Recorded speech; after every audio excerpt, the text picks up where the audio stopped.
yang ada di Zoom, yang ada di YouTube, yang ada di Facebook juga. Saya lihat Anda senyumnya sumringah banget. Malam ini saya percaya Anda diberkati oleh Tuhan. Yang diberkati oleh Tuhan, berikan tepuk tangan yang meriah. Ya, ini tahun baru, tahun di mana Anda tidak boleh berjalan, tahun di mana Anda harus berlari dan terbang lebih cepat. Berapa banyak yang siap? Berlari dan terbang lebih cepat. Kita lihat Filipi pasal 3 ayat 10 sampai ayat yang ke-16. Filipi pasal yang ketiga ayat 10 sampai ayat yang ke-16. Yang kukehendaki ialah mengenal Dia dan kuasa kebangkitannya dan persekutuan dalam penderitaannya, di mana aku menjadi serupa dengan Dia dalam kematiannya, supaya aku akhirnya beroleh kebangkitan dari antara orang mati. Bukan seolah-olah aku telah memperoleh hal ini atau telah sempurna, melainkan aku mengejarnya kalau aku dapat menangkapnya, karena aku pun telah ditangkap oleh Kristus Yesus. Saudara-saudara, aku sendiri tidak menganggap bahwa aku telah menangkapnya, tetapi ini yang kulakukan, aku melupakan apa yang telah di belakangku dan mengarahkan diri kepada apa yang di hadapanku. Kata mengarahkan diri, terjemahan yang lain berkata berlari kepada apa yang di hadapanku. Amin. Bukan cuma mengarahkan diri, bukan cuma melihat, tapi berlari kepada apa yang ada di hadapan saudara. Dan apa yang ada di hadapan saudara adalah masa depan Anda, adalah janji-janji Tuhan, adalah pertolongan Tuhan yang ajaib, adalah pintu-pintu yang terbuka yang akan disediakan Tuhan bagi saudara. Dan berlari-lari kepada tujuan untuk memperoleh hadiah, yaitu panggilan surgawi dari Allah dalam Kristus Yesus. Karena itu marilah kita yang sempurna berpikir demikian. Dan jikalau lain pikiranmu tentang salah satu hal itu akan dinyatakan Allah juga kepadamu. Ayat 16. Tetapi baiklah tingkat pengertian yang telah kita capai, kita lanjutkan menurut jalan yang telah kita tempuh.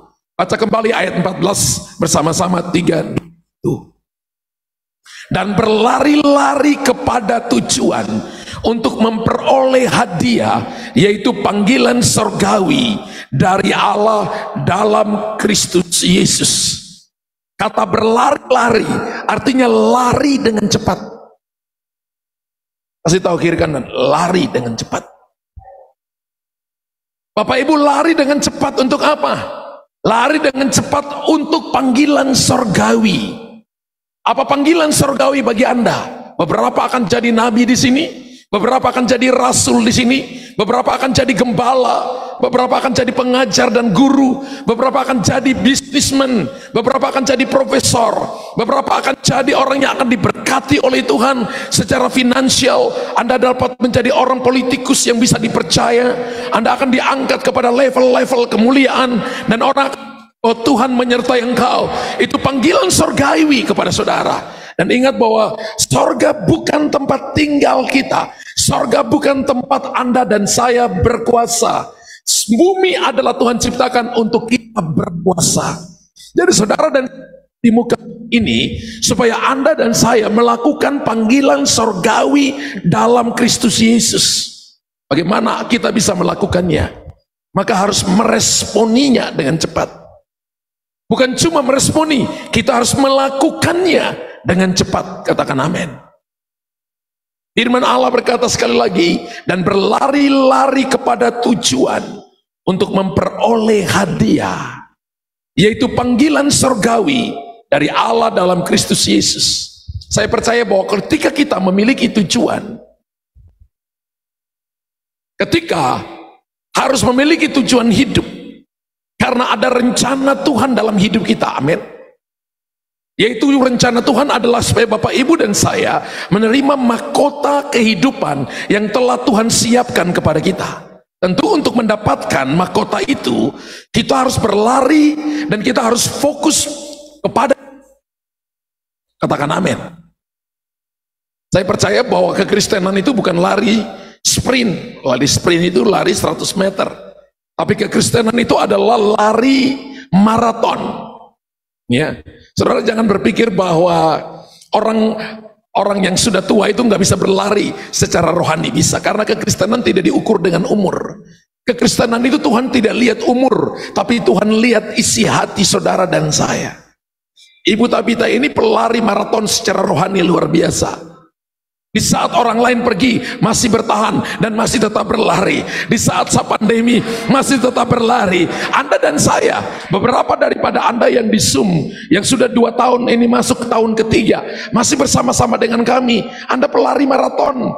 Anda lari dalam mengikuti panggilan surgawi dalam Kristus Yesus. Lari selama 3 tahun, tidak lelah. Malam ibadah, besok ibadah, minggu ibadah, Anda tetap nongol. Bahkan saya lihat para pendoa-pendoa yang masuk sebelum ibadah ini. Ada yang berdoa kepada kita sebelum ibadah ini. Mereka buy online, tapi mereka tetap berdiri di hadapan Tuhan. Supaya berdoa supaya hadirat Allah dinyatakan. Berdoa supaya urapan Allah dinyatakan. Berdoa supaya Anda dan saya mengalami yang namanya change your mind, change your heart. Supaya pikiranmu berubah, hatimu berubah. Lalu Anda hidup di dalam panggilan surgawi. Untuk mendapatkan mahkota, maka Anda dan saya perlu melatih diri untuk berlari. Beberapa tidur, beberapa hanya duduk di saat orang lain melayani. Beberapa tidak mau berdoa di saat orang lain berdoa. Beberapa tidak mau untuk datang ibadah di saat orang lain menggebu-gebu datang di ibadah. Itu artinya Anda cuma duduk dan Anda tidur. Yesaya pasal 60 berkata, bangkitlah. Terjemahan yang lain berkata begini, bangkitlah dalam kelemahanmu, bangkitlah dari kematianmu, supaya Kristus bercahaya atas kamu. Tahukah saudara, ketika Anda berlari, maka Tuhan sudah 1000 langkah di depan saudara. 1 langkah Anda, maka langkah-langkah berikutnya adalah langkah-langkah Tuhan. 1 keputusan Anda ambil, maka selanjutnya Tuhan akan bekerja mendampingi saudara dan saya. Perlombaan kita bukan hanya fokus untuk masuk surga saja, betul? Ingat bahwa perlombaan kita bukan hanya fokus untuk masuk surga saja, tetapi juga untuk mendapatkan hadiah. Sesungguhnya seluruh perjalanan kekristenan kita, sebenarnya kita mengejar yang namanya bema. Bema itu adalah mahkota, di mana Tuhan akan membagikan reward, mahkota kepada saudara dan saya. Bukan cuma surga, karena di surga itu saudara ada tempatnya. Luasnya, panjang luasnya kurang lebih 6.000 km persegi. Itu kota besar, saudara. Itu kota besar. Kalau Anda terbang dari Jakarta sampai di Doha, itu kurang lebih 5.500 km. Anda harus terbang dari Doha sampai di Jordan, ya kurang lebih 6.500 lebih. Bayangkan dari Jakarta sampai di Jordania, itu 6.000 km. Bayangkan Bapak Ibu ikut 4 persegi, luas dan panjangnya sama besar. Itu lebih luas dari Indonesia, saudara. Wow. Kemarin saya dari Jakarta terbang ke Ambon. Itu kurang lebih 1.200 km.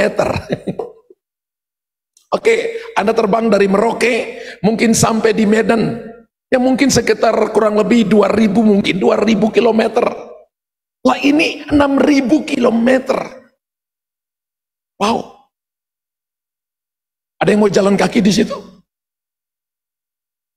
Ada pusat kota yang namanya Yerusalem Baru. Saya percaya bahwa ada orang yang tinggal jauh, di mana kalau diukur dia adalah ukuran 6.000 km itu. Berarti dia jauh dari pusat kota. Kenapa? Dia nggak dapat mahkota. Tapi yang dapat mahkota tinggal dekat sang raja. Yang mau tinggal dekat sang raja? Dari muka Anda berkata, saya mau tinggal dekat sang raja. Kalau Anda mau tinggal dekat sang raja, ini waktu bangun dari kemalasanmu, bangun dari masa bodohmu, bangun dari acu tak acumu, lalu fokus kepada panggilan surgawi dalam Kristus Yesus. Mulailah berlari bukan cuma untuk masuk surga, tapi hadiah yang Tuhan siapkan kepada kita. Saya nggak mau sebut hadiah, saya katakan reward yang Tuhan berikan kepada kita. Ketika di sorga, Tuhan akan menguji bangunan kehidupan kita selama kita hidup di dunia ini. Amin. Dan di balik pengabdian diri saudara dan saya, ketika Anda melayani, Anda memberikan waktu, seperti kita tadi lihat ada worshiper, ada singers, ada pemain musik, ada para asyir. Bapak Ibu sebenarnya mengabdikan diri. Kita belajar. Saya katakan bahwa ketika Bapak Ibu adalah CEO, Bapak Ibu punya perusahaan, Bapak Ibu punya kedudukan, Bapak Ibu punya prestasi, tapi ketika kita datang ke gereja, itu adalah tempat untuk kita datang untuk melayani, merendahkan hati, melayani, mengabdikan diri kepada Tuhan. Dan orang yang melayani, mengabdikan diri kepada Tuhan, ia akan mendapat yang melebihi dari harta atau berkat. Anda boleh tidak percaya Tuhan, dan Anda bisa diberkati. Orang bilang Anda orang kaya, tapi Anda bukan orang yang diberkati Tuhan. Anda diberkati Tuhan kalau Anda melayani Tuhan dengan sungguh-sungguh. Anda diberkati Tuhan kalau Anda berlari panggilan surgawi, mendengarkan perkataan Tuhan dan melakukannya. Maka Anda akan diberkati oleh Tuhan. Makanya saya ajar jemaat Tuhan, saya ajar pekerja di tempat ini. Kalau Anda kasih uang kepada seseorang, Anda jangan bilang saya berkati kamu ya. Ukuran memberkati itu adalah memberkati orang yang diberkati. Barang siapa memberkati engkau diberkati.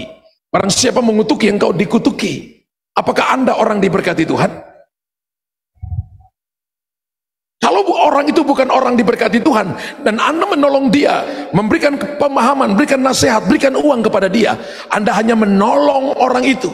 Makanya misi dari gereja lokal ini adalah assist the poor, nolong orang miskin. Tapi kita memberkati orang yang diberkati. Orang yang cari Tuhan sungguh-sungguh, yang berdoa sungguh-sungguh, yang percaya firman Tuhan sungguh-sungguh, yang tetap bertahan di tengah-tengah masa sukar, tapi tetap berlari dalam gelanggang pertandingan. Maka saya percaya satu waktu dia akan dapat reward dari Tuhan. Kalau kita lihat baik-baik dalam Kitab Ibrani dikatakan ini, kamu sudah ditentukan untuk berlari dalam perlombaan wajib. Kata perlombaan itu dari bahasa Yunani dipakai dua kata. Yang pertama adalah run, lari itu sendiri. Yang kedua adalah struggle, sebuah pergumulan hidup. Jadi ketika ada lari, ada angin, orang lari itu pasti tidak akan pakai baju renda, baju kembang. Ada di sini yang pernah lihat orang lari maraton, lari sprint pakai baju kembang gitu, ada yang lihat? Dia akan pakai baju yang sangat tipis.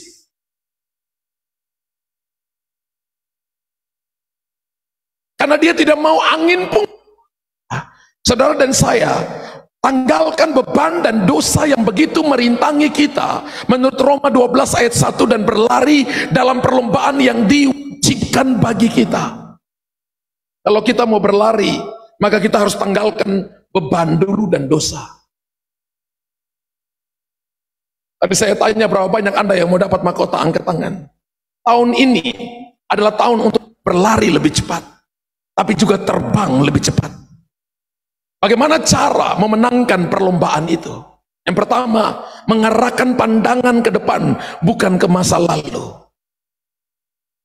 Mengarahkan pandangan ke depan dan bukan ke masa lalu. Tadi Alkitab berkata begini. Alkitab berkata, melupakan apa yang di belakangku. Dalam Filipi 3 ayat 13, saudara-saudara, aku sendiri tidak menganggap bahwa aku telah menangkapnya. Tetapi ini yang kulakukan, aku melupakan apa yang telah di belakangku dan mengarahkan diri kepada apa yang di hadapanku. Bapak Ibu perhatikan baik-baik ya. Tahun ini akan menjadi tahun mujizat bagi mereka yang tidak mengingat masa lalunya. Entah itu kehebatannya, entah itu dosanya, entah itu kesalahan masa lalu, entah itu kesuksesan masa lalu, tapi dia mau melihat, mau pandang ke depan, mau lari kepada janji-janji Tuhan, mau lari kepada panggilan ilahi dalam Kristus Yesus. Maka Anda akan melihat pertolongan yang ajaib, pintu terbuka, mujizat terjadi. Anda akan sampai di garis akhir. Maka hal yang pertama ini adalah seorang pelari. Dia harus mengarahkan pandangannya ke depan, bukan ke masa lalu. Saya pernah ketemu dengan suami istri, mereka pasangan muda. Dan waktu saya ketemu, saya lihat muka istrinya itu agak tertekuk. Lalu suaminya, waktu itu mereka ajak saya makan siang ya. Mereka ajak saya untuk lunch. Lalu yang laki ngomong, pastor kami mau ngomong dengan pastor. Lalu dia cerita, saya itu sudah nikah kurang lebih 6 tahun dengan istri saya dan kami punya 1 anak. Tapi selama saya nikah dengan istri saya, Selalu dia ungkit-ungkit terus apa yang terjadi masa lalu tentang saya. Padahal saya ketika baru pacaran dengan dia, sampai kita mau nikah, saya di hadapan hamba Tuhan, kami sudah ngaku semuanya dan sudah beres. Dia juga punya masa lalu dan saya mau melupakannya, tapi dia terus ingatkan kepada saya tentang apa yang pernah terjadi untuk saya. Lalu ketika saya lihat kepada istrinya, dia nggak mau natap mata saya, dia tetap tertunduk. Dan saya katakan, ibu mau melihat masa depan ibu sungguh ada dan harapan tidak akan pernah hilang? Dia katakan, mau pastor. Jalan satu-satunya adalah lupakan masa lalu. Jangan pernah ingat masa lalu.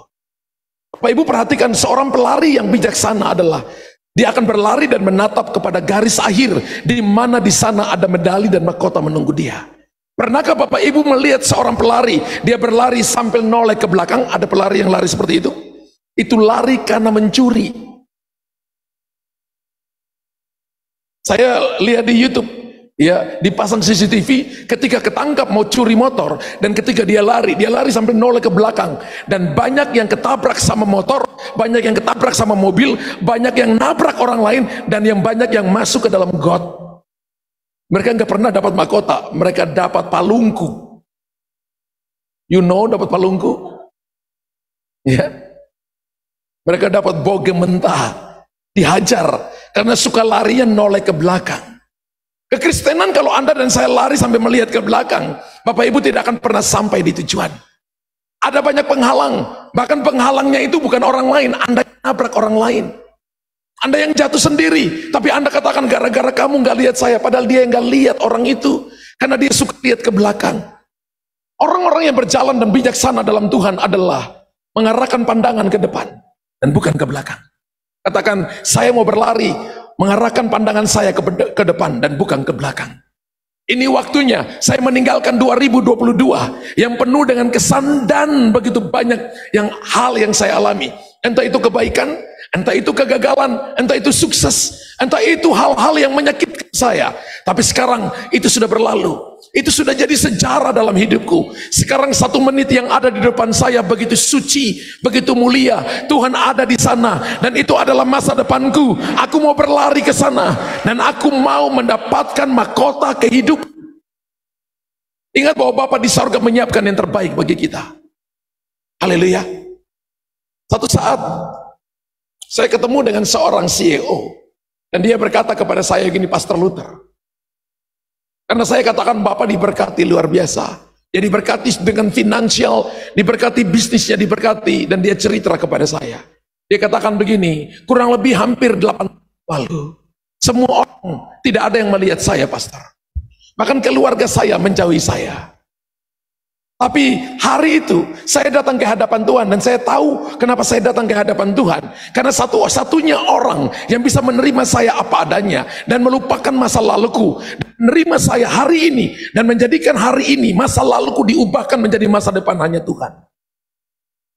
Saudara, diambil waktu untuk datang depan Tuhan, mengangkat tangan, melatih diri berdoa. Dia beli buku-buku tentang doa, lalu dia baca buku-buku tentang doa. Dia lihat di YouTube tentang cara orang berdoa, lalu dia ajarkan, pergi ke gereja, mendengar bagaimana pengajaran dari mimbar, dan dia terima itu. Dia melatih itu, melatih terus menerus. Saudara, satu waktu tanpa dia mikir, dia ketemu dengan satu orang. Dan orang ini ternyata adalah seorang yang sukses. Orang ini gak kasih tahu kepada dia bahwa dia adalah seorang bisnis yang sukses. Dan diberitahukan kepada dia, kamu kerja apa? Dia malu sekali. Ketika ditanya kamu kerja apa? Karena apa yang sedang dia bangun itu, orang tuanya anggap itu dia gagal. Lalu dia cerita. Lalu orang ini tersenyum dan berkata begini, kamu tahu bahwa saya kurang lebih 25 tahun yang lalu dicap sebagai orang yang gagal dalam keluarga. Tidak ada orang yang mau lihat saya. Tapi ketika saya serahkan hidup saya kepada Tuhan, maka Tuhan jalan kepada saya. Saya belajar melupakan kegagalan saya. Saya mulai berpikir bahwa kegagalan adalah batu pijakan untuk saya naik lebih tinggi, membawa saya untuk dekat kepada kesuksesan. Saya mulai belajar dari 25 tahun kegagalan saya. Setiap kegagalan ternyata Tuhan ajarkan kepada saya. Bagaimana saya bisa mengerti orang lain. Bagaimana saya bisa menolong orang lain. Bagaimana hati saya bisa peduli dengan orang lain. Sehingga hari ini ketika saya menjadi orang yang dipercayakan Tuhan. Dengan sebuah kedudukan, dengan sebuah usaha, bisnis yang berhasil, keuangan yang banyak. Saya tahu bagaimana juga menolong orang-orang yang kurang. Dan dia berkata begini, saya juga akan tolong kamu. Saya nggak kenal kamu, tapi ketika kamu masuk di gereja, saya lihat kamu, saya tahu bahwa ada sesuatu yang Tuhan taruh di hati kamu. Kamu duduk di kaki Tuhan, orang-orang menjauhi kamu, tapi engkau selalu berkata, Tuhan tetap mendampingiku. Saudara, dia didampingi hanya 2 tahun. Kasih modal, dan dikatakan ini kamu kerja 2 tahun. Nanti setelah kamu kerja ada hasilnya, kamu cicil pelan-pelan, semampu kamu. Baru 1 tahun saudara, jalan bulan. Dia diberkati dengan luar biasa. Dia kembalikan uang yang dipinjam oleh orang itu kepada dia. Dan orang itu berkata, saya tahu kamu adalah orang sukses. Saudara tahu, hari ini dia menjadi orang yang sukses, yang diberkati, sudah punya keluarga. Dan hari ini, setiap kali dia ketemu dengan orang, dia katakan begini, Pastor Luther, saya ini adalah orang yang mengelola keuangan Tuhan. Karena saya tahu dulu saya gagal. Tapi hari ini, kegagalan itu tidak boleh saya ketika kita mengarahkan diri kepada janji-janji Tuhan. Kenapa orang miskin? Orang miskin karena dia tidak mau kerja. Orang miskin karena dia menyalahkan diri sendiri, mengingat masa lalunya. Tapi orang-orang hebat adalah mereka beranjak dari masa lalu. Bagaimana cara mereka mengalahkan masa lalu? Itu adalah cara mereka mengalahkan masa lalu. Mereka tidak berkata, oh, gua hancur, gua mati, gua bodoh, gua amburadul. Itu orang yang bodoh.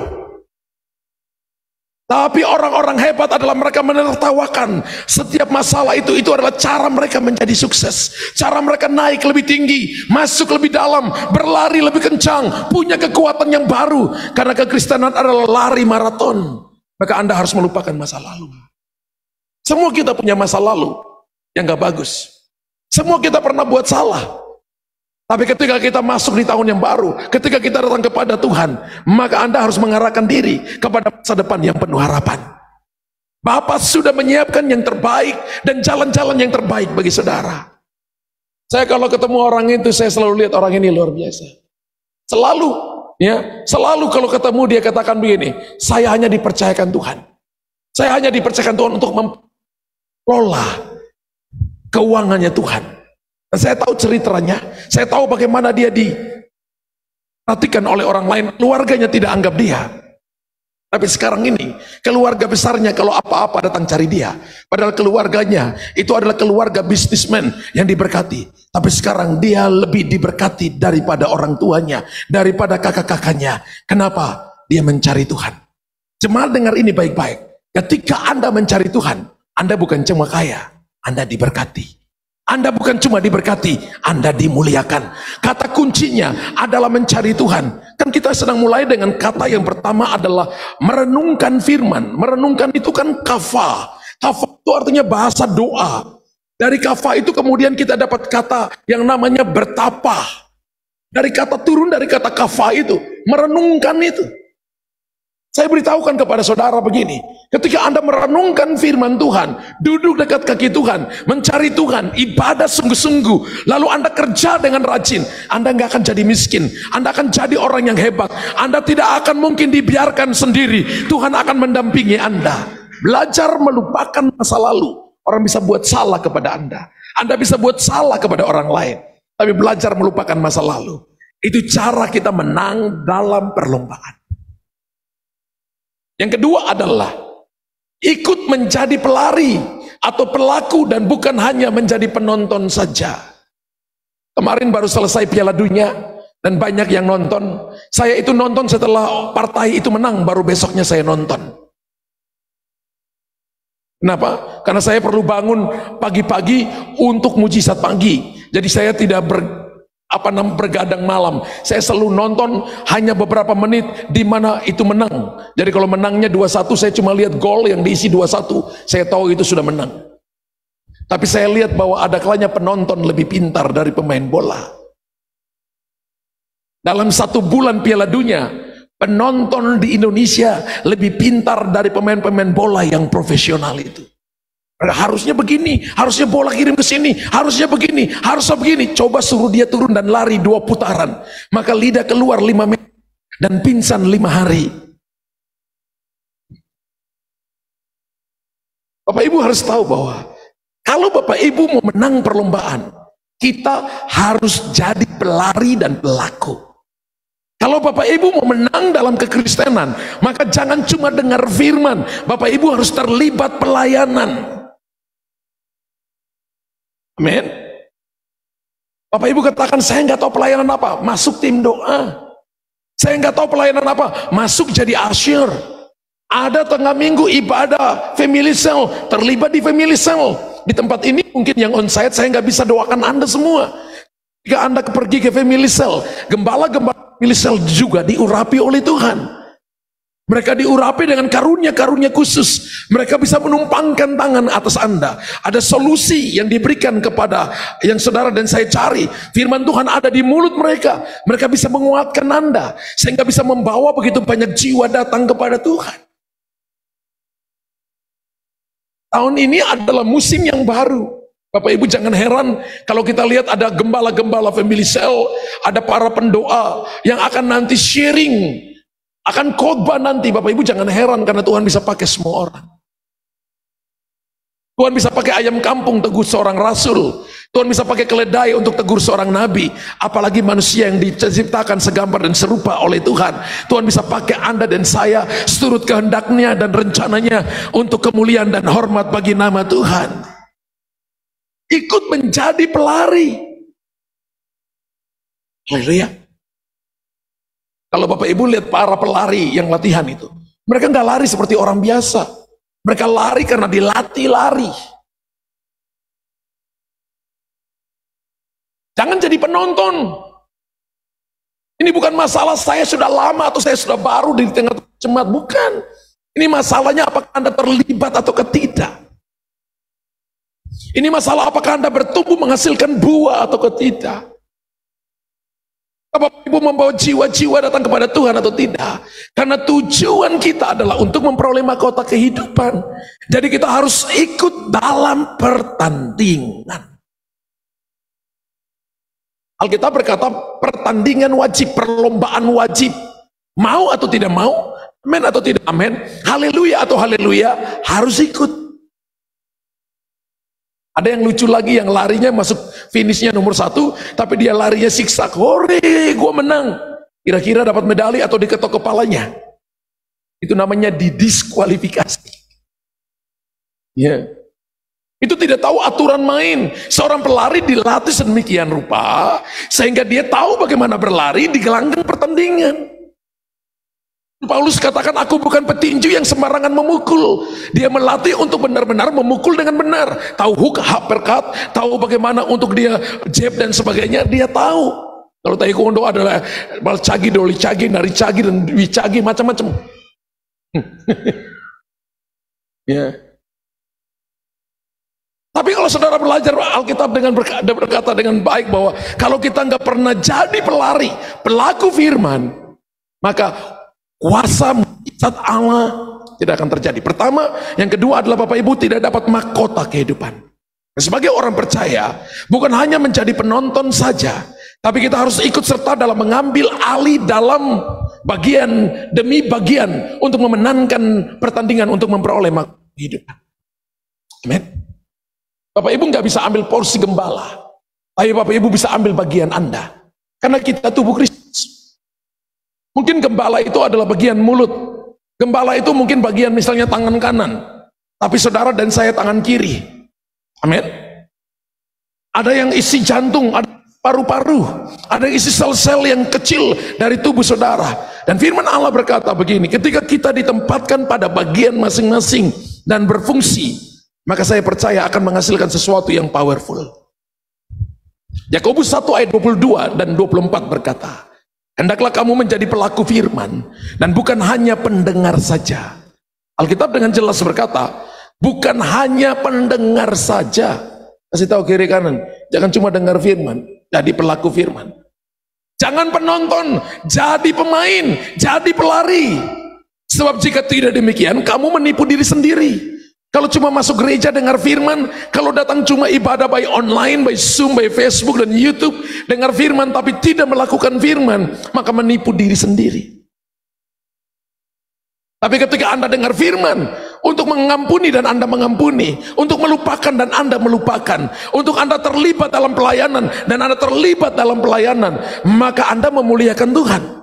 Anda tidak menipu diri sendiri, tapi hidup yang singkat ini Anda bisa pakai untuk memuliakan Tuhan. Ada beberapa gereja besar yang saya datang dan saya dengar sendiri dari para pekerjanya dan berkata, kami di sini, kami tidak ambil persembahan kasih, Pak. Saya tanya, kenapa kalian gak ambil persembahan kasih?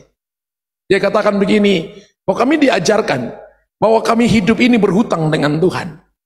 Sehingga cara satu-satunya adalah kami balas dalam cuma waktu 1 dan 2 jam atau 30 menit. Kami memberikan karunia, talenta yang Tuhan kasih kepada kami. Entah itu suara, entah itu main musik dan sebagainya. Kami jadi asyir, kami jadi guru gereja anak. Kami berikan untuk Tuhan. Karena kami percaya itu cara satu-satunya untuk kami membalas apa yang Tuhan kerjakan. Kalau saya tanya, apakah kamu sudah balas? Dia katakan, tetap belum, Pastor. Saya katakan benar itu. Benar. Itu namanya tingkatan jemaat yang sudah dalam tingkatan dewasa. Apakah jemaat ini sudah dalam tingkatan seperti itu? One day kita sedang berjalan ke sana. Kalau sampai kita diberikan, Anda harus semakin takut akan Tuhan. Saya ulangi. Kalau sampai kita diberikan, Anda harus semakin takut akan Tuhan. Karena sebenarnya sampai mati kita nggak bisa bayar semua kebaikan Tuhan. Sampai mati kita nggak bisa bayar darah yang tertumpah di atas kayu salib. Sampai mati kita nggak bisa bayar semua yang Tuhan sudah kerjakan bagi kita. Salah satunya cara untuk kita bayar adalah menjadi pelaku. Setiap kali Tuhan ngomong kita lakukan, Tuhan katakan kita taat, Tuhan ngomong kita setia, Tuhan ngomong kita lakukan, Tuhan ngomong kita bergerak maju, Tuhan ngomong kita berlari maju. Itu cara Anda menyenangkan Tuhan. Jikalau kita tidak ikut dalam perlombaan tersebut, maka saya percaya kerugian ada pada kita. Amin. Kenapa? Karena waktu sangat singkat. Saya pernah doakan beberapa orang, ketika masih hidup, masih kuat, prestasinya bagus, kedudukannya bagus. Dan saya datang kepadanya dan saya katakan, Pak, ayo melayani Tuhan. Dia katakan, nanti aja, Pastor Luther, ketika nanti saya sudah tua. Dia berpikir bahwa dia akan tua tanpa ada masalah. Beberapa tahun kemudian, dia sakit. Dan istrinya minta saya untuk pergi ke rumah sakit. Ketika saya sampai di sana, saya kaget. Sudah ada dikasih untuk alat pernapasannya, kabelnya di mana-mana. Dan ketika dia lihat saya, istrinya lepaskan maskernya. Dan dia katakan begini, Pastor Luther, doakan saya. Kalau saya sembuh hari ini, saya mau melayani Tuhan. Saudara tahu, lalu apakah saudara katakan saya angguk-angguk? No, saya marah itu Bapak. Bapak ini ancam-ancam Tuhan. Bapak ingat enggak? Beberapa minggu, beberapa bulan yang lalu, beberapa tahun yang lalu, saya kasih tahu kepada Bapak melayani Tuhan, apa yang Bapak bilang untuk saya? Nanti kalau saya tua. Saudara jangan kasih ke Tuhan, kasih yang sisa. Jangan tunggu tua dulu. Anda nggak tahu apakah Anda bisa tua atau tidak. Tapi kasih yang terbaik, tidak boleh yang cacat. Karena Tuhan mau yang terbaik Anda berikan untuk Tuhan. Entahkah itu waktu, entahkah pemikiran, entahkah itu tenaga, entahkah itu pengetahuan, entahkah itu uang. Semua talenta karunia harus kasih yang terbaik untuk Tuhan. Itu cara Anda berlari kepada panggilan surgawi. Ketika gereja melakukan ini, maka Anda akan mengalami yang namanya open the heaven. Saudara perhatikan baik-baik, Abraham keluar tanpa tahu tujuan. Apa yang dia lakukan? Percaya saja. Ketika Anda dalam Tuhan, Anda tidak akan dibiarkan mati. Anda dalam Tuhan, dan Anda percaya, Anda kerja, Anda percaya, maka selalu ada sumber-sumber yang disediakan Tuhan bagi saudara. Anda mungkin mengalami masa-masa kekeringan, tapi Tuhan sanggup berubah padang gurun menjadi padang belantara. Amin. Padang belantara sanggup dirubah menjadi kebun buah-buahan, dan padang gurun sanggup dirubah menjadi sumber mata air. Yang saya lihat adalah begini. Kita melayani karena kita nggak lihat Tuhan. Dan kita berkata begini, nggak apa-apa. Kita jalan seperti temannya Scooby-Doo, Segi. Seperti orang gak punya tulang yang ketemunya hantu. Ada yang masih nonton film Scooby-Doo? Itu film saya dari saya kecil-kecil itu, saudara ya. Ketika pulang dari sekolah minggu, langsung duduk depan televisi, nonton Scooby-Doo. Tapi hari ini kalau saya nonton Scooby-Doo, saya lihat itu orang ketemu hantu terus. Karena jalannya nggak semangat, jalannya nggak ada tujuan, tidak tahu mau pergi kemana. Anda kalau tidak tahu mau pergi kemana, ketemunya hantu tuh. Saya lihat muka Anda tidak berjalan ke situ. Anda tahu tujuan panggilan surgawi dalam Kristus Yesus. Amin. Kalau Anda tidak ikut dalam perlombaan, Anda rugi. Tapi kalau Bapak Ibu masuk dalam perlombaan, Anda akan diberkati oleh Tuhan. Ketika kita rindu melayani Tuhan dan melakukan apa yang menjadi kesukaannya, maka kita akan mendapatkan mahkota kehidupan. Haleluya. Kemarin saya dengan istri pergi ke satu kota di Jawa Tengah. Dan jemaatnya kurang lebih mungkin ada 4.000 atau 4.500. Duduk ngomong dengan tim pengembalaan, dengan gembalanya. Dan mereka share. Mereka setiap bulan ya. Setiap bulan atau setiap minggu memberi makan orang gratis. Memberi makan orang gratis. Lalu saya tanya, apakah awalnya nggak disalahkan orang lain? Apakah orang gak berkata bahwa Anda mencoba untuk menjadikan orang Kristen? Dia katakan tidak Pak, itu kan hati kita. Ada begitu banyak orang yang untuk makan satu nasi bungkus satu hari saja susah. Saya tanya berapa banyak? Mulai dulu awalnya 100, sekarang sudah ratusan Kak, setiap minggu saudara. Lalu cara ngaturnya bagaimana? Kan sebagai gembala saya kepingin tahu. Belajar dari gereja yang sudah gede. Dan dia katakan begini, mulai dengan kita ajak jemaat yang punya hati yang mau terlibat pelayanan. Ada yang datang ambil ikan, ada yang datang ambil sayur, ada yang datang ambil mie, ada yang datang ambil nasi, ada yang datang ambil ini. Dikumpul, lalu ada yang bagiannya bungkus dan sebagainya. Mereka punya 2 titik, titik ini 300, titik sana 250, dibagikan. Dari jam 12 sampai jam 2 siang, clear. Every week. Salah satu pelayanan Yesus adalah selesai khotbah ajak makan. Berapa banyak yang mau diajak makan? Kok nggak mau angkat tangan?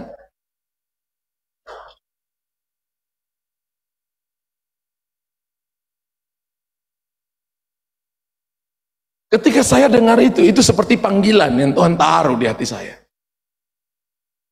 Dalam bulan ini, bulan depan kita mulai akan ada yang namanya diakonia. Diakonia itu sebenarnya adalah menolong orang-orang yang janda. Janda menurut Alkitab itu 60 tahun ke atas. Kalau janda yang benar-benar janda, ada yang tidak benar-benar janda. Ada yang janda ting-tong atau ting-ting katanya.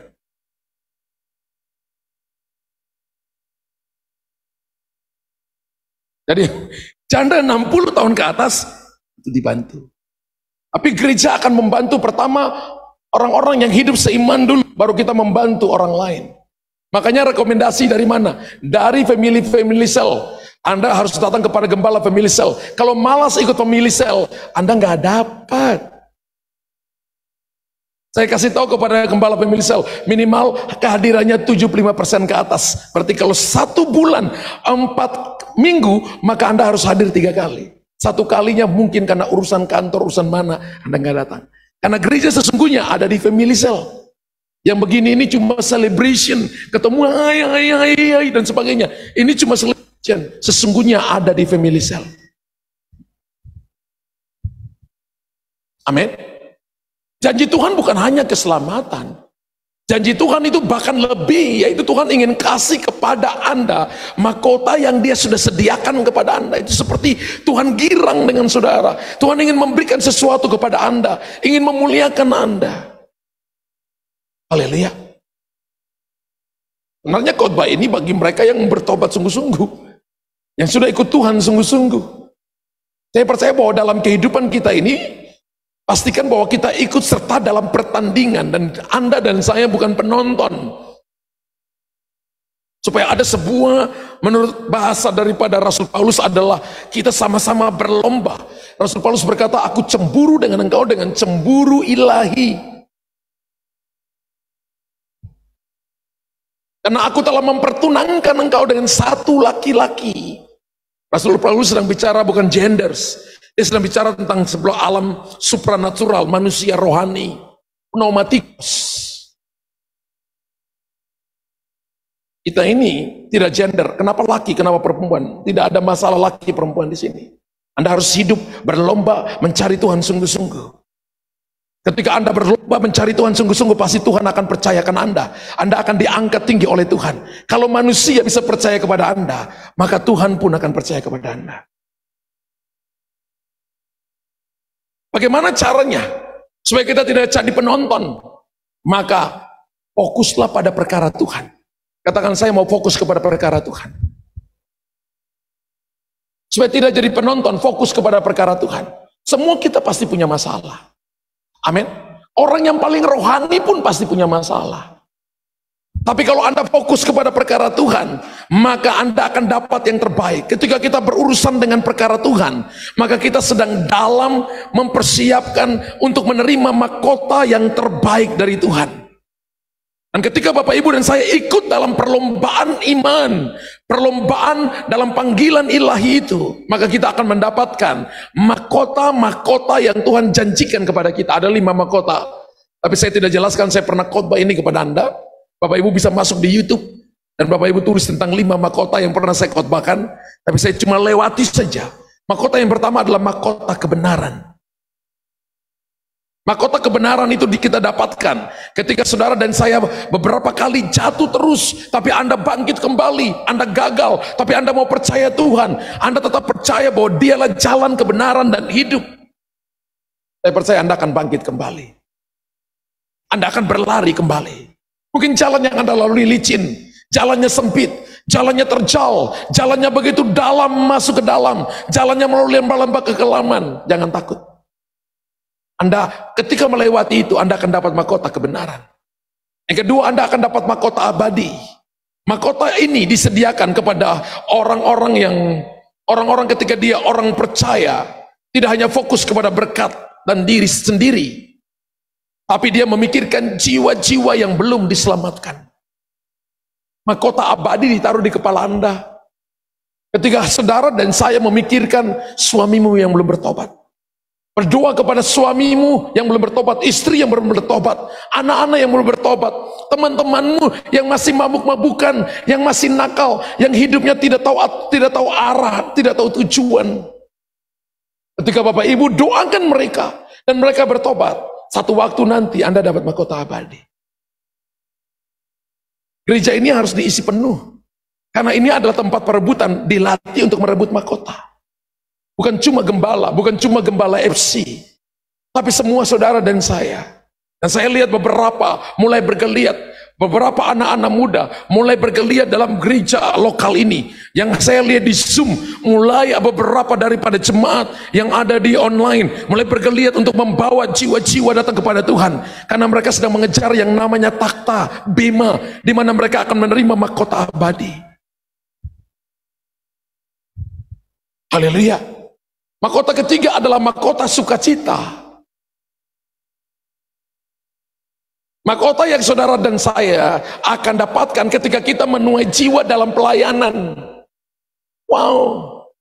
Yang tadi ketika Anda berdoa kepada orang-orang yang butuh keselamatan, ini Anda menuai jiwa dalam pelayanan. Anda diutus untuk FC, tujuannya cuma satu, kesatuan hati tumbuh bersama menanamkan jiwa. Ya. KTM, kesatuan hati tumbuh bersama menanamkan jiwa. Jadi kalau FC dalam 1 bulan tidak ada satu orang pun yang menanamkan jiwa, reposisi, periksa kembali. Ada yang salah. Setiap minggu harus disuarakan, ayo dengar firman, lakukan firman, jadi berlari dalam gelanggang pertandingan, selamatkan jiwa-jiwa, karena akan dapat mahkota sukacita. Bapak Ibu, ternyata semua yang kita lakukan bukan karena uang banyak. Anda boleh punya uang banyak di bumi, tapi ketika mati Anda nggak bawa ke surga. Anda boleh punya kedudukan, boleh punya harta begitu banyak, Tapi ketika Anda mati, Anda nggak ambil. Semua yang kita punya di dunia ini adalah fasilitas untuk mendukung kita menyelamatkan jiwa-jiwa bagi Tuhan. Mahkota sukacita. Mahkota yang keempat adalah mahkota kemuliaan. Mahkota ini didapat untuk seorang gembala seperti saya. Dengan istri yang mengembalakan domba-dombanya dengan baik. Dapat mahkota namanya mahkota kemuliaan. Termasuk gembala-gembala FC. Saya nggak bilang Anda ketua FC. Saya katakan Anda gembala FC supaya Anda dapat mahkota kemuliaan. Amin. Harus mengembalakan domba-dombamu yang 20-30 orang di sana. Gembalakan dengan baik. Doakan mereka satu-satu. Setiap pagi kami itu kami sekeluarga kalau doa itu nama-nama Anda disebutkan satu-satu. Jadi kalau saya lewat, selalu istri saya teriak, ini, Ibu Tabita, Ibu Sarce, Ibu Yanti, Ibu Eda, dengan keluarganya, Ibu Marla, satu-satu disebutkan para pekerja. Kalau ada yang kelupaan, nama ini, oh Ibu, Ibu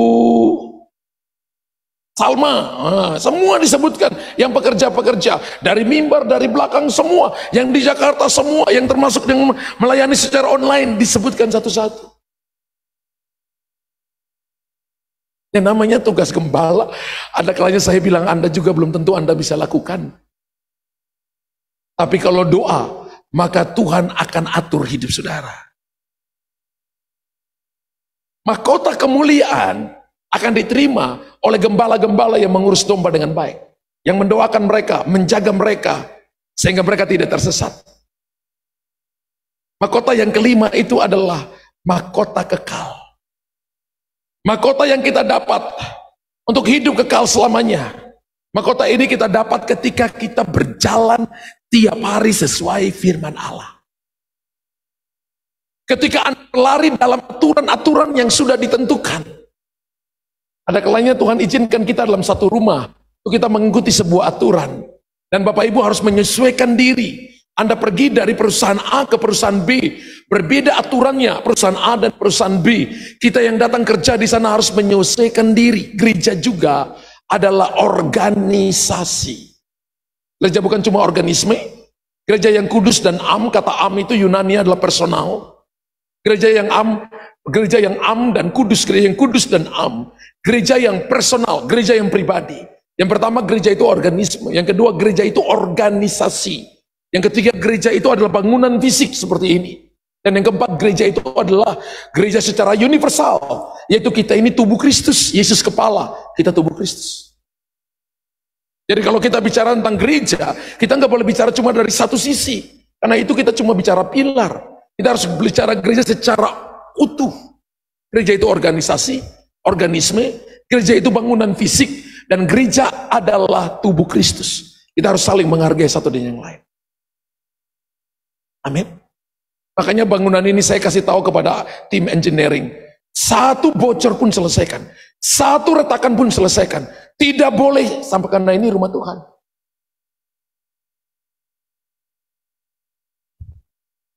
Amin. Sehingga kalau Bapak Ibu ke kamar mandi, jaga bersih, ingat bahwa mata Tuhan ada di sana.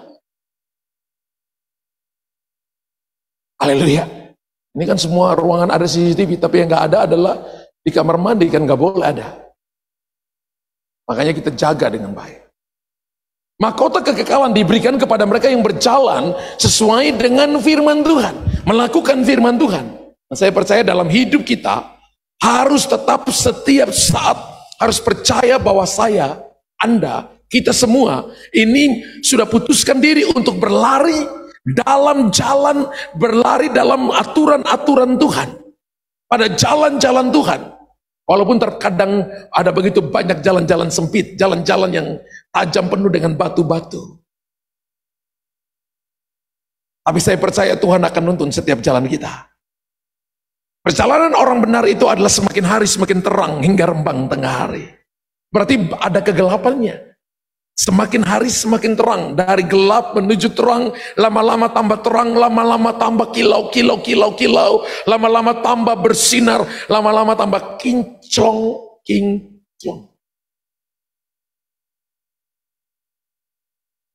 Karena Tuhan selalu menepati janjinya untuk selalu menjaga kita. Tuhan selalu setia dan taat untuk menjaga saudara. Firman Allah tidak pernah gagal. Tapi untuk saudara dan saya berlari dengan cepat, maka nggak ada cara lain. Ibu harus mengikuti aturan dan selalu mengandalkan Tuhan. Kalau lari maraton, kalau kita tidak dilatih dengan baik, maka kita butuh kekuatan ekstra. Perjalanan ini, saudara dan saya ada yang sudah 40 tahun, 50 tahun, ada yang sudah 60 tahun. Ibu Tabita sudah berapa tahun? 85? Berapa? 72? 77? Wow, umurnya seperti mama saya. Ya, 77 tahun, sebuah perjalanan. Tapi sekarang ini waktunya berlari lebih cepat dan terbang lebih cepat. Ingat, Tuhan akan menjaga dan beserta dengan saudara. Tidak dibiarkannya orang benar jatuh tergeletak. Melatih dirimu sungguh-sungguh. Dan ini waktunya kita bangkit untuk menyongsong seluruh mahkota yang Tuhan sediakan kepada saudara. Tuhan memberkati. Haleluya. Amin. Amin. Puji Tuhan. Bapak Ibu, mari berdiri yang onsite. Tim musik silakan ke depan.